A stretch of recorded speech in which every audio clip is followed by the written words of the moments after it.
That morning, as I looked out the window, I could feel my increased heart rate.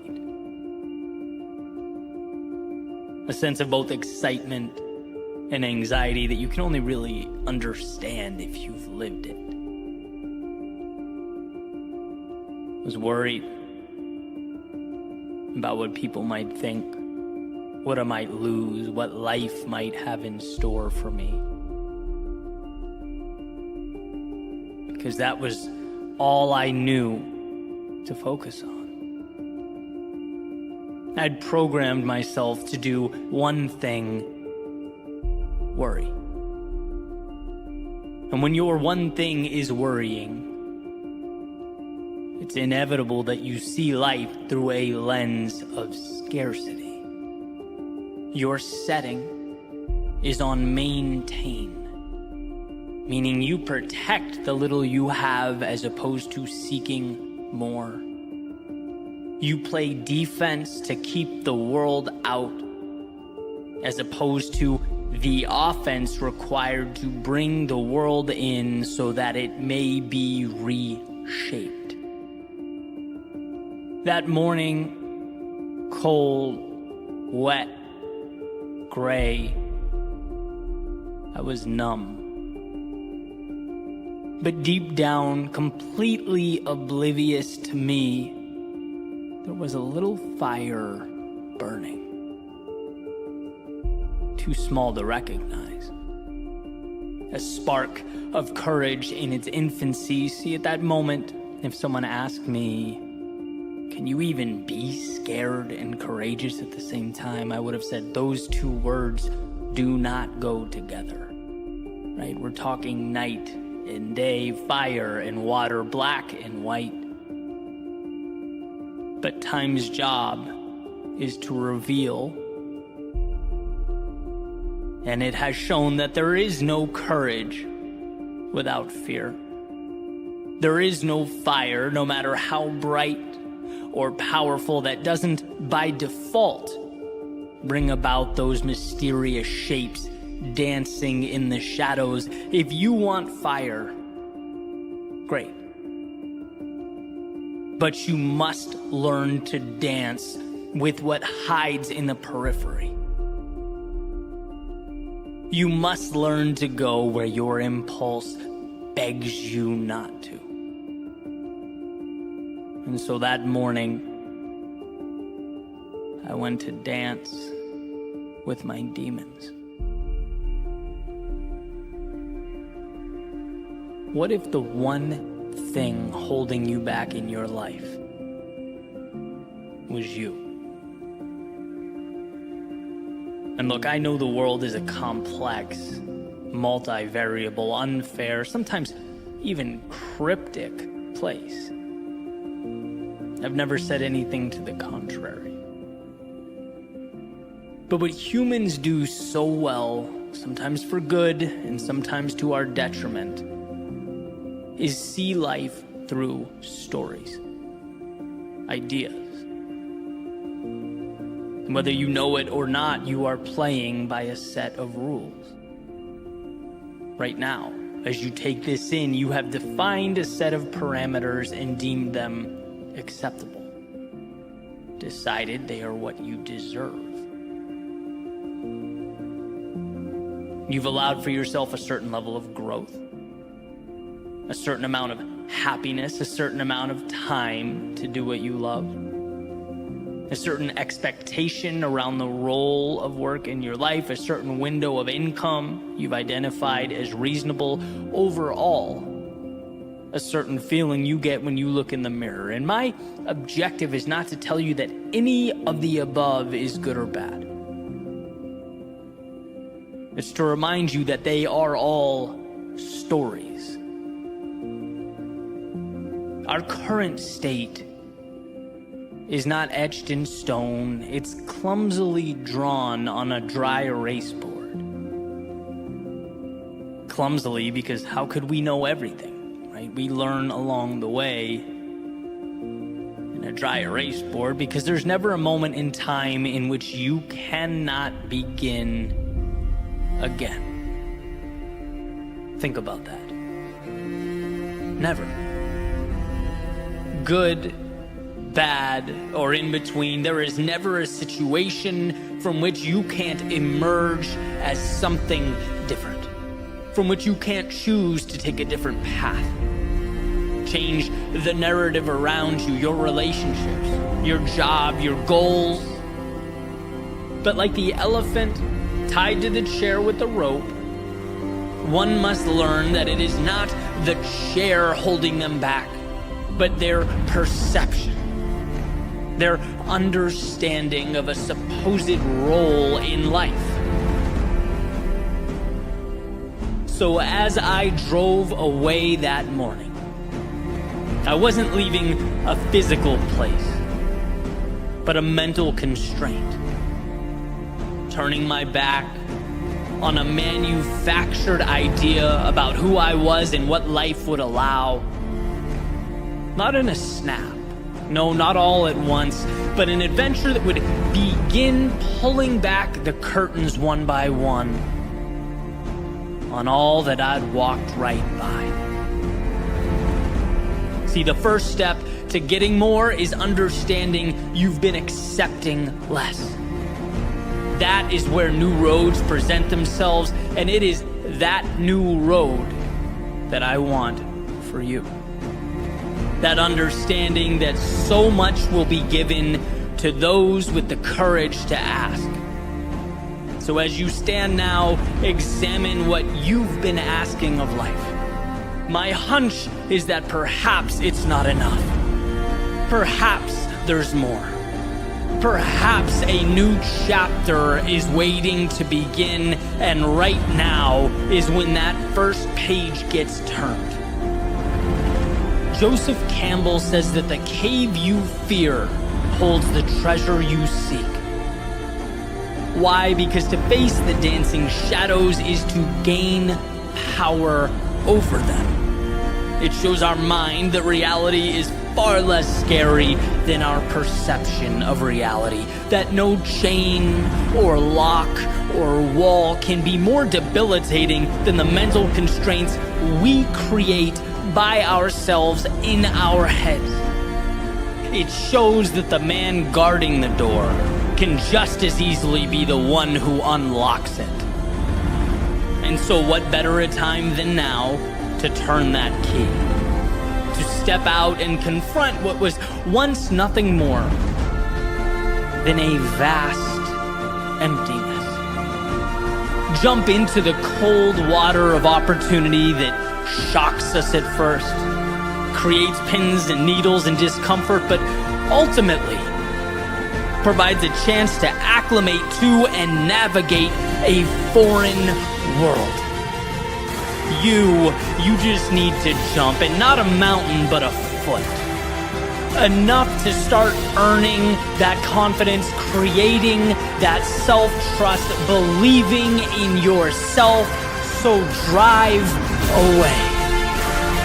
To the understanding that there is always another level if you want it. To the belief that nothing is outside the realm of possibility, those boundaries can be redrawn.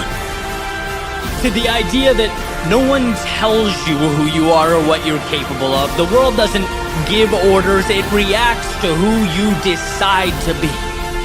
To the awareness that possible victories always outweigh in magnitude the possible defeats. To the realization that who you were yesterday is in no way related to who you can be tomorrow. All chapters end, and you decide when that happens. Everything else belongs in the rear view. Success is knowing this. It's believing it, holding on when others would let go. Be reassured by the incremental nature of what's ahead. Zero miracles, just the courage to begin. Just push the ball down the hill. Give life a chance to help you create momentum. No more thinking, worrying, procrastinating. Just go. It's incredible how fast things change when we grant ourselves that freedom. when we see all of the world is open to us. But will you open your mind to that opportunity? I've said this before and I'll say it again. Nothing is sure in life, but you are guaranteed to lose if you don't go. It's to let falsehoods and debilitating stories guide your way. So stop letting these narratives tell you who you are and create reality with your feet. Why? Because you can, because you were meant for more, and because more starts now.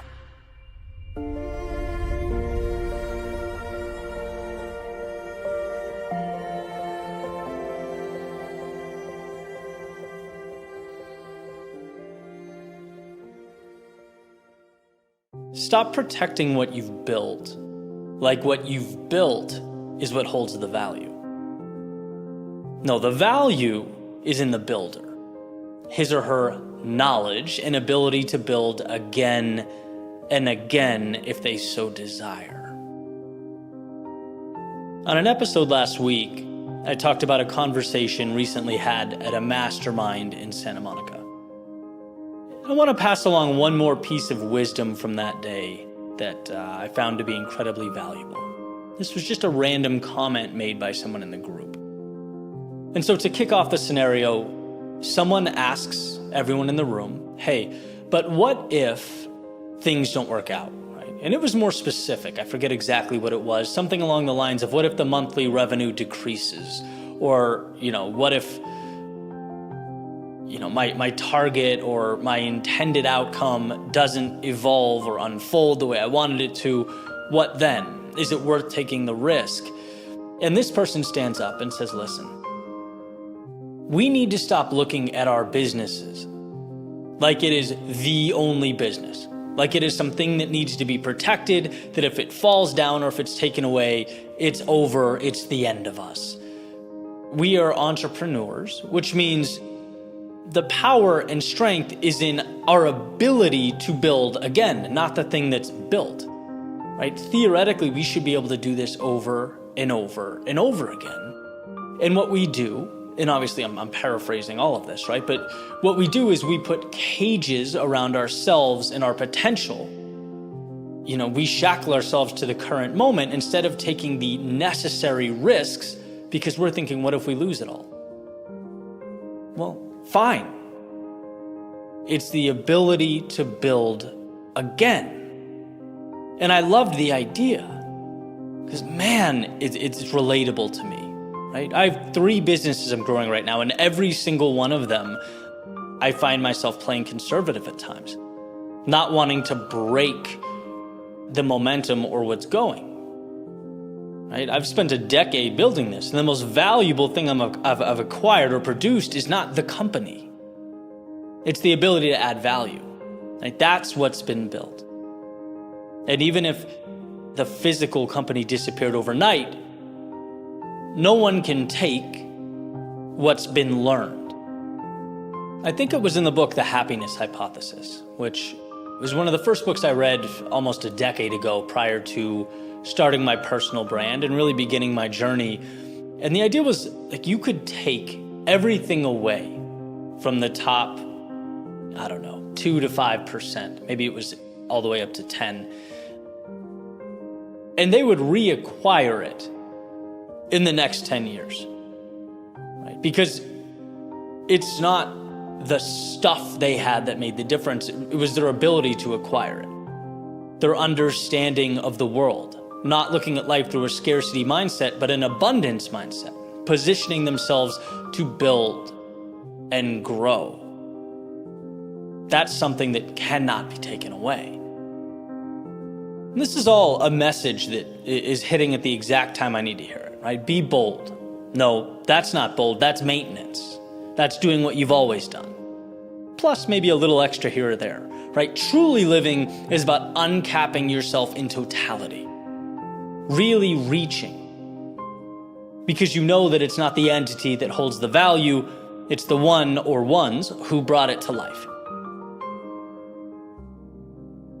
It's crazy to me that even when you are aware of fear, When you understand our proclivity to play scared, right?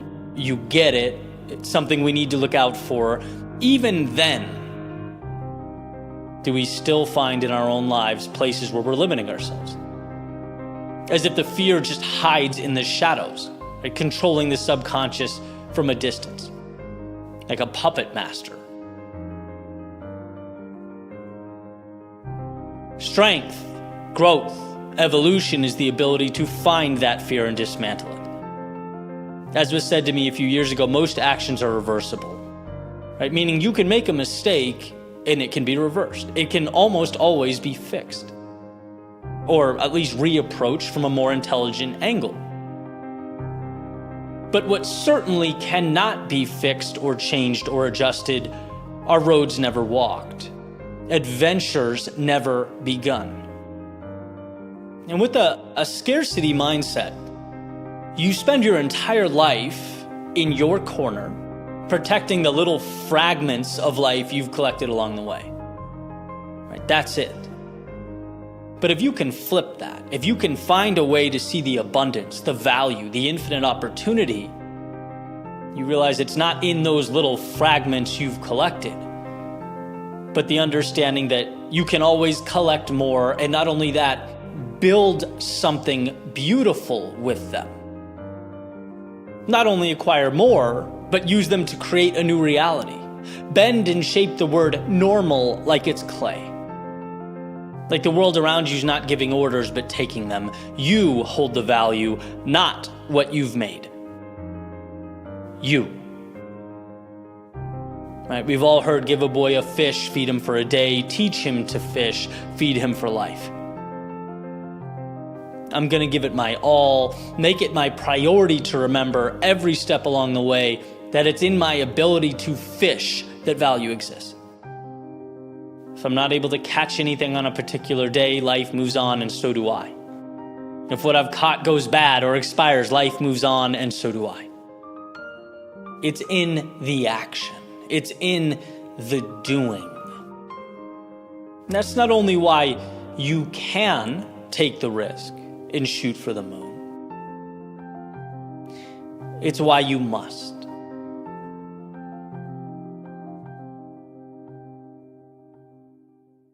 I recently started the book Managing Oneself by Peter Drucker. And there's a pretty powerful point he makes in here early on that I want to share. Admittedly, an idea that I came to a tad later than I wish I did, but the second I did, a lot changed for me. And it changed pretty quickly. Essentially, Drucker tells the reader, stop wasting time on areas of low competency. Like the things that they don't really have a natural proclivity towards. And at first you might see this and think, wait a minute, haven't we always been taught to improve the things we struggle in? Isn't that the name of the game? Well, not necessarily. And in fact, a lot of us are held back trying to become moderately competent in areas we have no business being. When if we just took the things we loved, the things we were naturally drawn towards, we could truly be impactful in those areas, leaders in those areas. That's where you change your life and ultimately the lives of those around you. In my world, I like using math as an example because it demonstrates this pretty well. My second year of calculus, I realized absolutely not. I do not like this. For me, it felt like a square peg in a round hole. I just didn't see a life where calculus would be a necessity. And so I dropped the course and sought out something that felt like a better fit. Now, looking back, could one see my decision to walk away from that class as quitting? Sure, meets the definition. But what happened? Well, I filled that slot, or what would have been many slots if I continued that path, with courses that ultimately impacted my life for the better, that built a foundation for what I do today. They were aligned, right? I got to express myself creatively, to write, to speak. I wrote papers about difficult topics. If I spent my entire life trying to become competent in calculus, it would have been a different story, right? Could I have improved? No question. Like with time, it might have even gotten really good. But would I have enjoyed it? No. That's not where my skill set is best utilized. That's not what I was born to do. And because of this, my ceiling would have most definitely been lower than someone who is naturally drawn towards calculus and loved calculus. You know, when you find what you love and it adds value, there are fireworks, right? You become a force to be reckoned with. And I get asked every so often, you know, whether it be on a podcast or Q&A, whatever the occasion, what are your thoughts or suggestions around someone who finds themselves unmotivated? In my first thought, right, the first thing I'd always want to rule out is that perhaps that person has slipped into the wrong arena, right? Trying to win a game that isn't theirs. You know how hard it would have been for me to be motivated every day if I woke up knowing calculus was what was on the docket? You know, how would I have incentivized myself there? There would have been a very clear layer of resistance. Which is why, to Drucker's point, it's silly to allocate substantial time and resources and energy to endeavors that don't lift you up, that you don't care about. Now, I'm not saying you only do things that you're amazing at. That doesn't make any sense either. As my friend Evan says, if you love doing it, but you're not that good at it, or it doesn't add value to anyone else, you know, that's great. You don't need a reason. You don't need to be excellent at everything. But what you have there is a hobby. Okay, I'm talking about people in the midst of trying to expand their careers or build businesses, gain expertise for practical reasons, navigate something of significance. In those scenarios, that's where it's critical to stop trying to make all your 3s 5s and instead focus on making your 8s 10s. That's where, again, you will have that monumental impact. No one's ever celebrated for the things they were decent at. Even if it took you 10 years to become decent, 20 years to become decent. No, it's the things you do well, right? And if you look at the world that way and your pursuit that way, you'll live a happier life and a more productive, successful life. Now, there's so much power in the freedom you have to chart your course, but the first step is understanding you have that freedom and flexibility. It's understanding that when things don't feel right or feel a bit off, it's that it may not be you. It may be the path you've taken, the decisions you've made. Take some time to find a journey that aligns with who you are, and the world will give back outcomes that were previously unimaginable. Let go of what you'll never be good at, right? Who cares? There's too much upside to be had chasing down the things that will actually light you up, that will actually set you apart. The things that will create meaning in your life.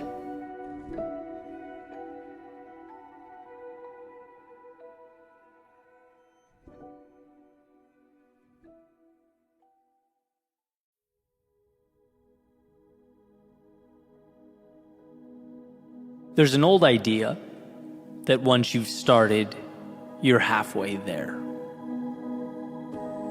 How does that make sense, one might wonder? Once you've started, you've only just begun. And that's true, technically. But here's the thing. The journey, the ins and outs, ups and downs, trials and tribulations, they can all be dealt with. They knock us down from time to time, no doubt. But we learn, we adjust, and carry on as we move forward. Most success stories, they're crushed, not because of that adversity along the way, but because they never begin. They never take shape or materialize. We can't make them real in our heads. We can't convince ourselves that they'll ever be anything other than fiction. We think that's for someone else. We look around and assume that reality is different than my reality. And overcoming this mental constraint is always the most challenging step. And that saying, the one I continuously find myself coming back to, human beings always follow through on who they believe themselves to be, continues to be true.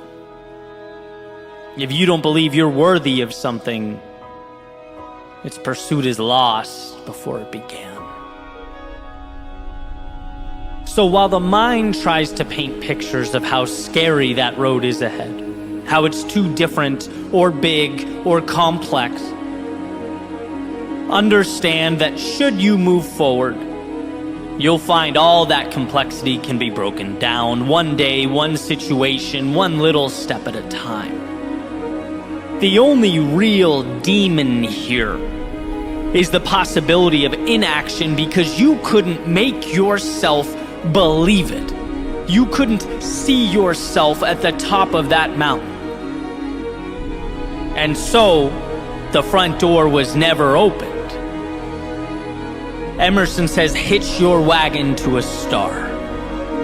A beautiful reminder that that star is proof your dreams are real. And only as real as the conviction with which you move towards them. Green light your own glory, your own contentment. Because contrary to what we might think, no one comes up and bestows that upon us. To live life fully is a decision. Decision, Latin root words, cut off. It's removing and abandoning your restraint in order to be more authentically you. In order that you'll give yourself permission to chase down that which makes you feel alive and soak up all that aligns with your heart and soul. Once you start, you're halfway there. And oh, that first step, often perceived as the beginning, but in actuality a point few ever give themselves the luxury of experiencing. Step 1, believe it's possible. Step 2, believe you're worthy. Step 3, go. Everything else works itself out. You're capable of dancing through life's chaos, of managing the world's unknowns. So know that, understand that, but most importantly, be one of the few who gives themselves permission to experience that. And it starts now.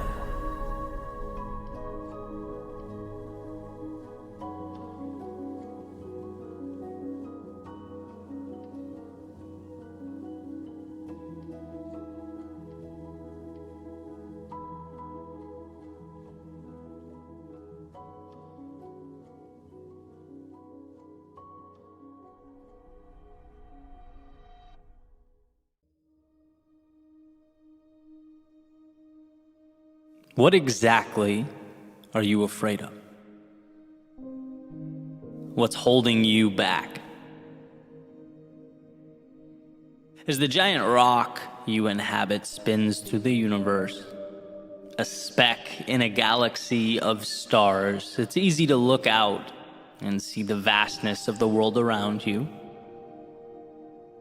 and forget entirely about the strength that you possess. Forget entirely that the mind's capacity is as infinite as those same stars that surround you. I don't think it's that we definitively choose to sell ourselves short. I think we simply lose sight of the fact that we have a say in the matter to begin with. Our fears keep us wishing. Our insecurities keep us hoping. We stay standing still when we should be moving forward. But truth be told, our pain comes from not doing, but wishing that we did. It's no coincidence that the more we fail, the more we realize life is a game that expands as we push.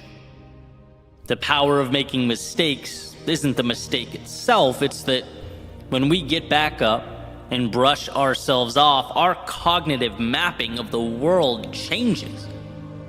We see that we can step out a little further.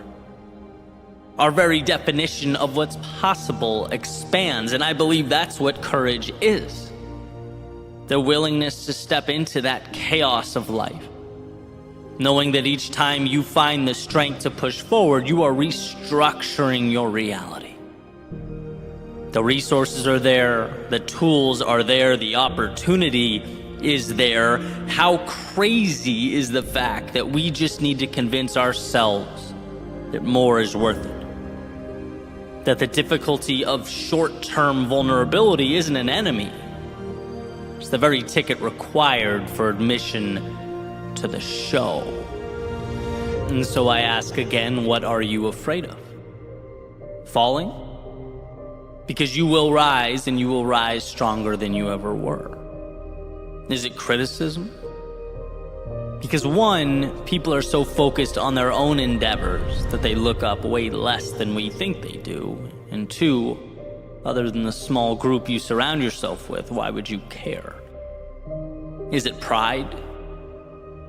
Because building things of significance requires starting on the ground floor, and there's no shame but honor in breaking down to build up. And when I look at my life in terms of chapters, right? Childhood, high school, college, 20s, 30s, the things that were my biggest concerns during each chapter are now laughable. And maybe, just maybe, if I saw that, I could have lived a little freer, been a little bolder. What if we were to get ahead of that learning curve? What if we understood that life is beautiful and flexible and exciting? And what if we understood that now?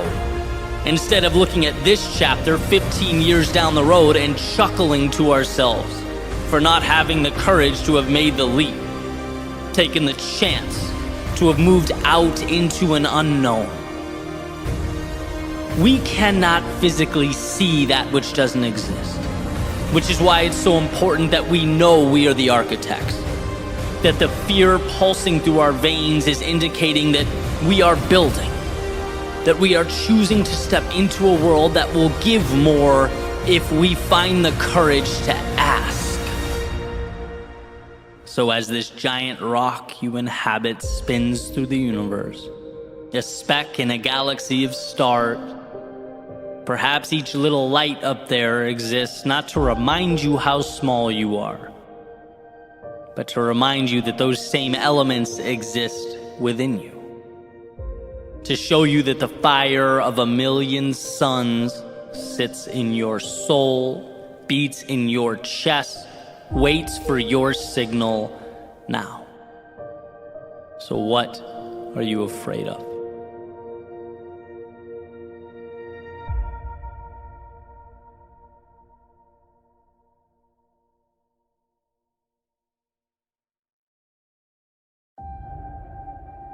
When the ground beneath us shakes, we crave stability.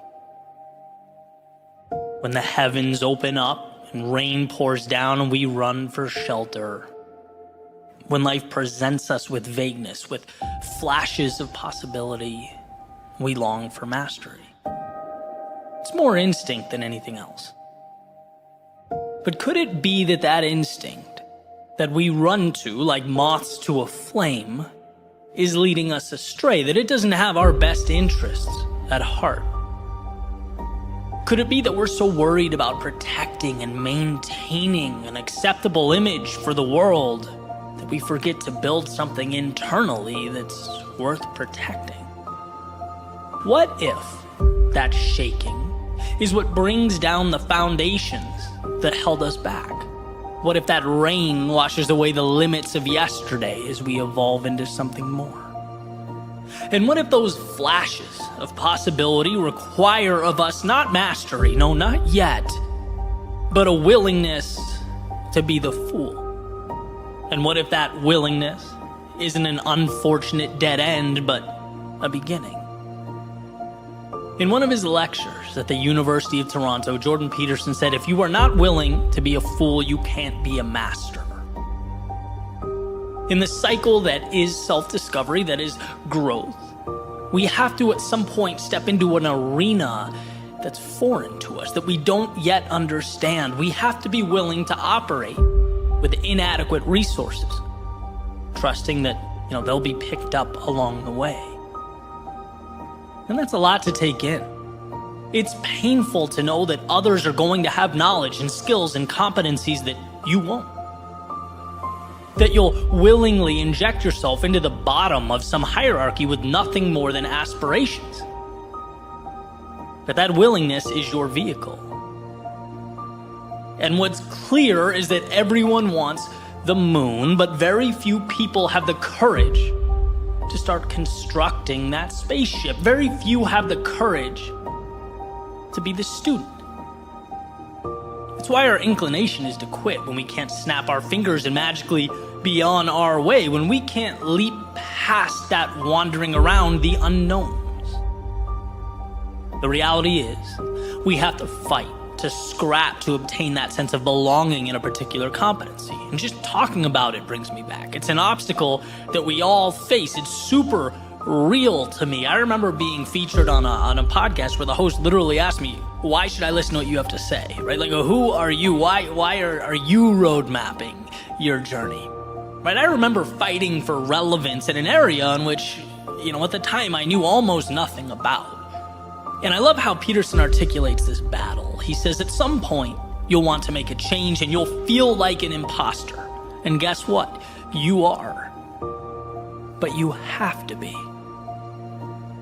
You'll ultimately feel worse if you don't do it. That's imposter syndrome. Feeling like a stranger in your own body. And guess what? It's not wrong. It's just a beginning. I like explaining it like jumping into a cold pool. It feels uncomfortable at first. It feels out of place, but then things normalize.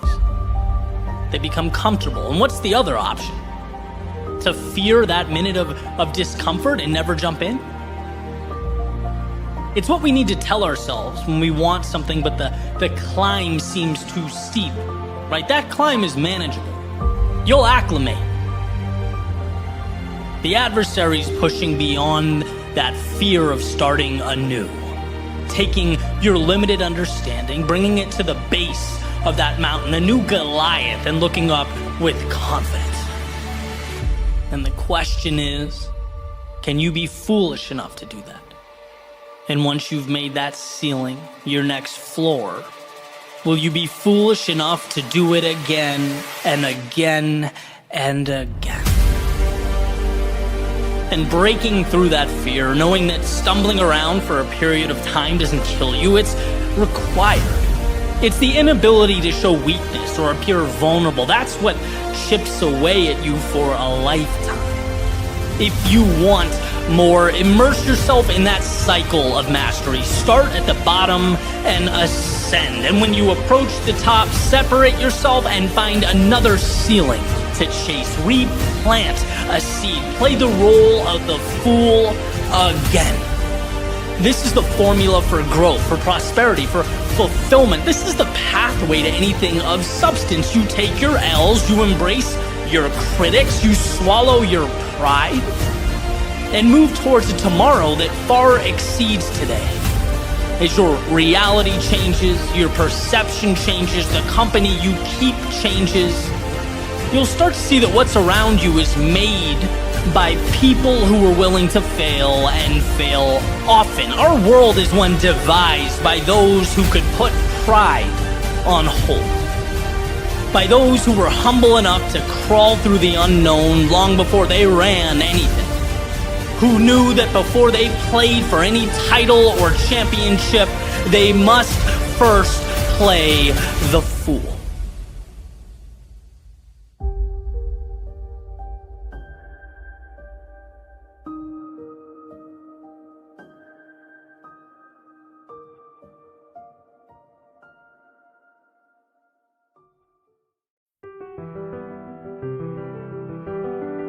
Dream away, because dreams remind us of hope. Hope that becomes courage. Courage that manifests itself in little steps forward. Steps that over time, create a new world that looks a lot different than the one you once knew. So dream away. Dream away, because we have all been blessed with the ability to take nothings and make them somethings. We've all been given the power to take blank spaces and make them landscapes, to see with our eyes worlds that aren't yet there. And what a shame it would be to repress that gift, to label it fiction, to keep it next to our books and our movies. How much a tragedy to allow it to be merely a temporary escape, instead of the permanent beginning it was meant to be. So dream away. Let it lead you, because dreams, they'll either become the stories we tell or the regrets we hide away. A personal evolution or untapped potential. The reason we jump out of bed in the morning, or the reason we keep our eyes closed, clinging to the last few seconds of joy before we confine ourselves to the self-made prisons we built, the invisible walls that separate what we see from the possibility a short trip away. But look around you, one might say. This is reality, and this looks a lot different than the dreams that bounce around in my head. If dreaming was some magic formula, I'd be there already. Well, magic isn't quite my claim. No, dreams are not magic. I think their composition is so simple, so practical, so obtainable that magic, it isn't needed here. In fact, thinking dreams require some larger-than-life magic might just be the problem. Dreams require a willingness to start and a single step forward. The rest we figure out along the way.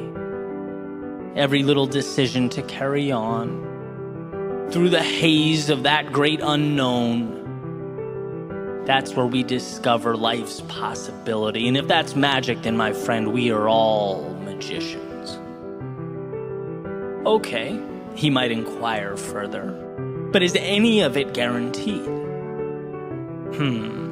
Well, that's a highly complex question as we make our way through this highly complex world. But I will do this. I'll guarantee one thing and one thing only. If you do not dream of better tomorrows, today will be eternal. Things will stay exactly as they are now. See, your dream is the North Star that guides the path. The target calling the arrows, it's the lighthouse that brings the ship home from sea. And without a foundation to build upon, you'll have nothing to stand on. So instead of talking about guarantees, let's talk about lost opportunity cost. Let's talk about what happens if you don't go, if you don't explore, if you don't build. What will you miss? See, most people, they only understand what has already been created. Let's not be most people. Why stay in the lines when there's nothing else to discover? Why black and white when color changes the dynamic entirely? The greatest enemy of possibility, of potential, is one's need for certainty. It's the person who talks about something more, but knows something more will remain an afterthought. Because as beautiful as it sounds, it's not guaranteed. And because they cannot guarantee something better, they will guarantee the status quo. But I'm asking you to see the flaws in that line of thinking. I'm asking you to understand that our very biology cries out for safety. That we have to fight our urge to settle. our desire to take the monster we know over the one we don't, because it's the monsters we don't know that put meaning into life. It's the journey that elevates the destination. And while it might feel like what you want in the short term, that long term, it sings a different tune. To get where you need to go, you have to move into the headwind that is the comfort of now. Find within yourself the courage to simply crack the door, to just let a little bit of light in and see how it forces its way into every corner of your soul. Once you feel that satisfaction of progress, you'll be consumed, pulled in, as though the only thing larger than fear of failure is the rush of becoming who you were meant to be. I once heard something that changed the way I looked at the world. Something simple, the idea that we don't climb the mountain for the view. We climb mountains because of who we become on the journey up. The view is merely representative of that journey. The dream isn't in and of itself the goal. It's an invitation to immerse yourself in all that is beautiful, meaningful, worthwhile, jaw-dropping, eye-opening, and powerful. It is what cracks that door and lets the light in. So dream away. Because that dream, it's no threat to your safety. It's what will ultimately save you. So dream away. Dream away so that you capture that sunrise you were given. Dream away so that you are pulled to that which makes life worth living. Dream away so that you never lose that child inside. So that you don't leave the adventure on the table and keep your ideal existence on the shelf. Dream away so that you see the abundance that surrounds us, the hope within us, and the future that calls us for yourself, the people in your life, and the ones who eventually will be. Dream away.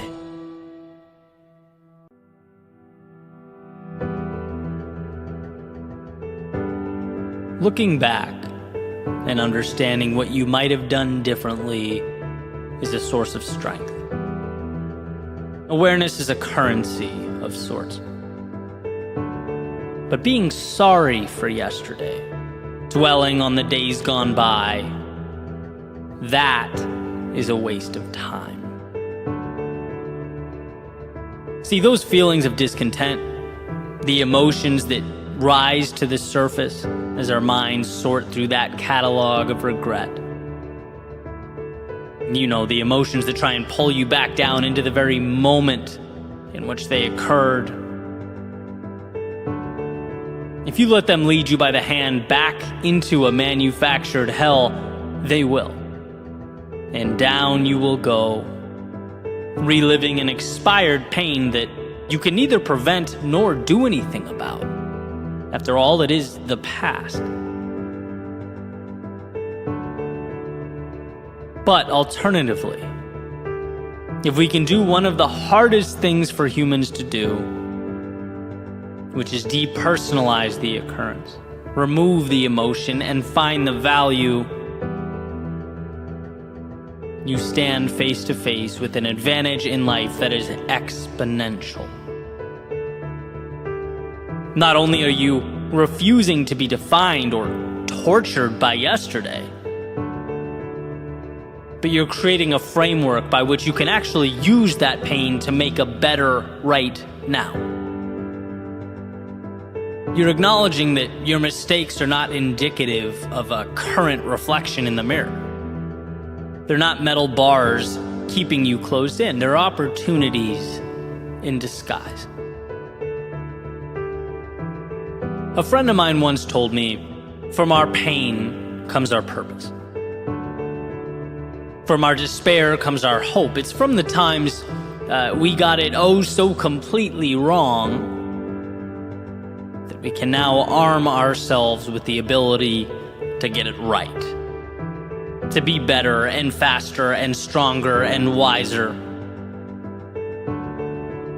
The reality, or life in the big city, as the saying goes, is having to fall in order to rise again. Because if nothing falls, there are no ashes from which to rebuild. We change when we've lost. We evolve when we're cornered. We become more when life shakes our worldview. There's power in this suffering. That is, if you choose to find it. And that's always a decision that's ours to make. Again, those same memories that can pull you down if you let them can also be used to elevate yourself higher than you've ever been. There's a saying that life is 10% what happens to you and 90% what you do about it. And when you think about it, it's obvious. Because knowledge is only as powerful as our willingness to put that knowledge to work. Yesterday's pain, its lessons, can be the very reason you transform, evolve to a higher version of yourself, but that's only if you stop using those lessons as an attack on your self-esteem and start seeing them as the gateway to tomorrow. Otherwise, they'll remain that ball and chain around your ankle. Is the mistake that cost you your business, maybe the inaction that fractured a relationship, a swing and miss that hurt your pride somewhere along the way, are they going to remain sources of pain in your mind, mental images or reflections of where you fell short? Or are they going to fuel the comeback, the sequel? When we fall, we're given one of life's greatest gifts, a part 2. Armed with the knowledge we otherwise would never have had. Armed with an understanding that with the failures comes the strength. As I've grown, I've placed more and more emphasis on thinking. How do I perceive myself? Because when that slips, life is never too far behind. But when you capture and maintain a healthy perspective, things seem to improve along with it. Not because thinking makes it so, but because how we think prompts how we act, and how we act changes our lives. It's that simple. So the question, okay, that happened. Now what does it mean to you will always be crucial. What are you going to do about it now will always be imperative. And if you look, you'll find that opportunity everywhere. I was thinking recently about all the books I've read, all the podcasts I consume, and there are a ton, right? But how valuable is that information if I don't act? How much could any of it mean if it's consumed and then forgotten? A memory with an image and a title. I'd be better off reading one good book a year, listening to one podcast, and injecting that wisdom into my life immediately, acting on it, using it to manufacture momentum. Right? If the acting is more important than the knowing, why have I not placed greater emphasis on the action? Like 90% more emphasis. And I think that's a question we should all be asking. And so let's move from the book example back to the thinking, reminiscing about our mistakes, the times we let ourselves down. What are our memories, if not just little novels, where we, as the main characters, embark upon the hero's journey? Warriors called to something greater, leaving a previous world, facing our demons, learning about ourselves along the way. Perhaps cut short, left without a conclusion, only in need of an ending. And these painful experiences are essentially us walking around with novels unfinished in our heads. We've done the work, we've learned the lessons, endured the pain. And rather than continuing to revisit that discomfort of the moment, that stopping point, rather than dwelling on how we shut the book after the conflict occurred, let's open it back up and integrate that value, that lesson into the present. Let's grow from it. Let's evolve because of it. That's what's so beautiful, so exciting about the future. It hasn't happened yet. It's in your control.